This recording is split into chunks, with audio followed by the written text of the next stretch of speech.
پریشو کو ایک دم اپنی پوزیشن کا احساس ہوا تھا۔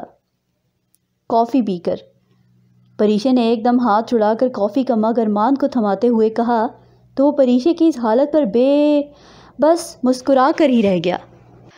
اور پھر اگلے دن سب نے پرانے والا ارمان وٹنس کیا۔ وہ شوق و شنگ باتیں، حاضر جوابی، سب کو بے تکلفی سے بلانا، دادی جان سے لاڈ، سارا سے اپنی پسند کے کھانوں کی فرمائش، ریحان کے ساتھ فٹ بال اور سحر کو تنگ کرنا۔ ارمان دادا صاحب کو اکیلا نہیں چھوڑ رہا تھا۔ وہ جہاں جاتے ارمان ان کے سر پر پہنچ جاتا۔ اس نے کوئی پچھلی بات نہیں کی تھی اور وہ اس طرح باتیں کر رہا تھا جیسے کبھی کچھ ہوا ہی نہ ہو۔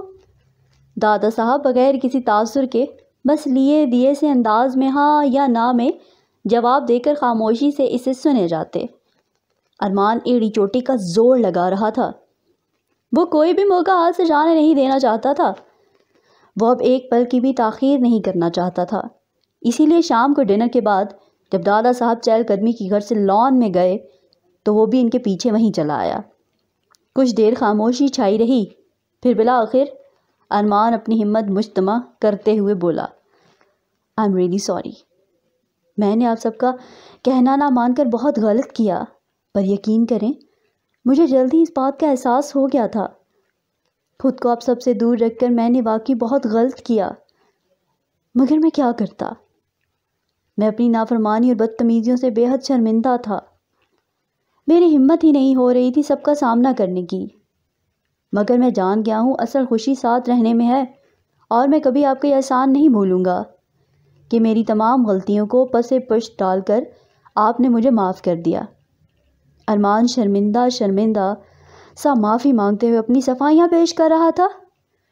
دیر سے ہی پر ارمان آ گیا تھا اور دادا صاحب بھی یہی چاہتے تھے کہ ارمان خود آگے بڑھ کر نہ صرف ان سے معافی مانگے بلکہ انہیں منائے بھی۔ دادا صاحب ارمان کے بدلے ہوئے رویے اور شرمندگی کو نوٹ کر چکے تھے، اور اگر تم اس بار بھی نہ آتے تو سچ کہہ رہا ہوں کہ مجھ سے بہت مار کھاتے۔ پھر کوئی توقف کے بعد بولے، بعض اوقات غلطی کا احساس ہو جانا ہی کافی نہیں ہوتا، بلکہ ازالے کے لیے بھی کچھ نہ کچھ کرنا پڑتا ہے۔ چیزوں کو ٹھیک کرنے کے لیے ان سے دور نہیں جایا جاتا، بلکہ ان کے پاس رہ کر اس کا سدباب کیا جاتا ہے۔ دور جانا کہاں کی عقل مندی ہے؟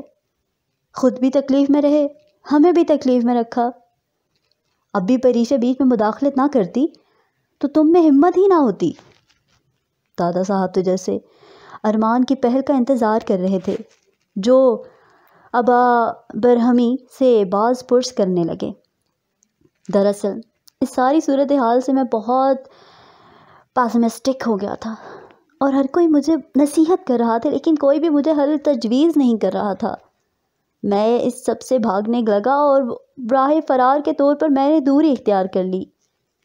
پریشے نے نہ صرف مجھے راہ دکھائی بلکہ میری ہمت بھی بندھائی۔ آپ کی بات سچ ہے، وہ اس مسئلے میں نہ پڑتی تو میں شاید ہمت ہی نہ کر پاتا۔ ارمان نے ایمانداری سے اپنا احتساب کیا۔ لان میں پچھلی کرسی پر برا جمان دادا صاحب نے آہستگی سے اٹھ کر دوبارہ سے چہل قدمی شروع کی تو ارمان بھی ان کے ساتھ ساتھ چلنے لگا۔ کچھ دیر دادا صاحب دانستہ خاموش رہے، اس کے بعد دوبارہ سے سلسلہ کلام جوڑتے ہوئے بولے، جہاں تک میں جانتا ہوں تمہیں کبھی کسی دوسرے کے سہارے کی ضرورت نہیں پڑی۔ تم جانتے بھی ہو کہ میں تم سے ناراض نہیں تھا، مگر جب میں نے تمہیں چیزوں کو صحیح کرنے کی بجائے یوں حوصلہ ہارتے اور خود سے ہی اندازے لگاتے دیکھا تب کام میری برداشت سے باہر ہو گیا تھا۔ میں نے سوچ لیا تھا کہ جب تک تم کوشش نہیں کرو گے پہل میں بھی نہیں کروں گا۔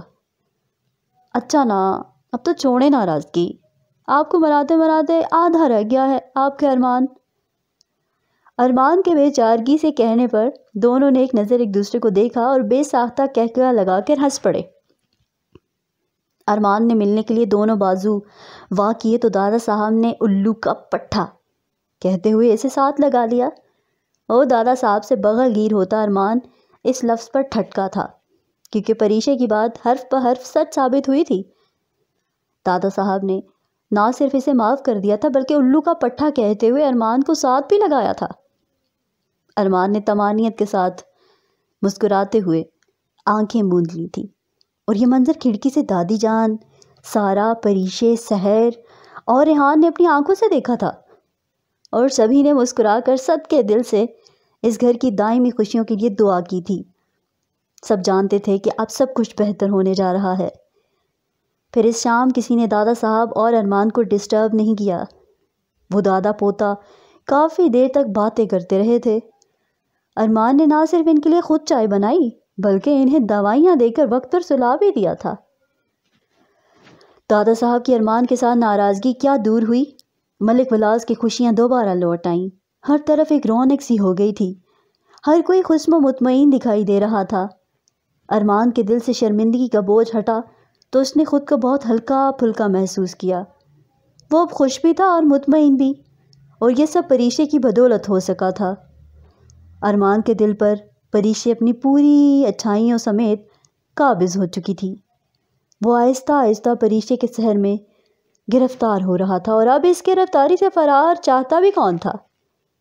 وہ اپنے دل کی پل پل بدلتی کیفیات کو پوری جزیات سے سمیت محسوس کر رہا تھا۔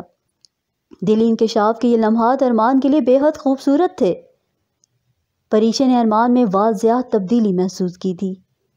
وہ جب بھی ارمان کے سامنے آتی، اس کو ارمان کی آنکھیں کسی جذبے کے تحت چمکتی ہوئی محسوس ہوتی۔ ارمان کا بات بے بات اسے بلاتے رہنا، اپنے کاموں میں مصروف رکھنا، سب کے سامنے اسے شرارت سے چھیڑنا، رات دیر تک اس سے کسی عام مسئلے پر بات کرنا، کبھی یک ٹک اسے اپنی طرف دیکھتے پانا، یہ سب پریشے سے چھپا نہیں رہ سکا تھا۔ پر جو بھی تھا وہ ارمان کو اتنا خوش اور مطمئن دیکھ کر خوشی محسوس کر رہی تھی۔ تقریباً 1 ہفتہ ہو چکا تھا انہیں یہاں آئے۔ سارا بھی چند دن رہ کے شہروز کے ساتھ واپس جا چکی تھی۔ اب پیچھے دادا صاحب، دادی جان، ارمان، پریشے، سحر اور ریحان تھے۔ ارمان جتنی دیر بھی ملک ولاس میں تھا وہ اپنی زیر نگرانی فیکٹری اور زمینوں کے کام کرواتا رہا تھا۔ یہاں پر یہ پارٹ اختتام کو پہنچا۔ مزید پارٹ سننے کے لیے اردو ناول زبر پرائڈ کو لائک کیجیے، سبسکرائب کیجیے، شیئر کیجیے، کمنٹ کرنا مت بھولیے گا۔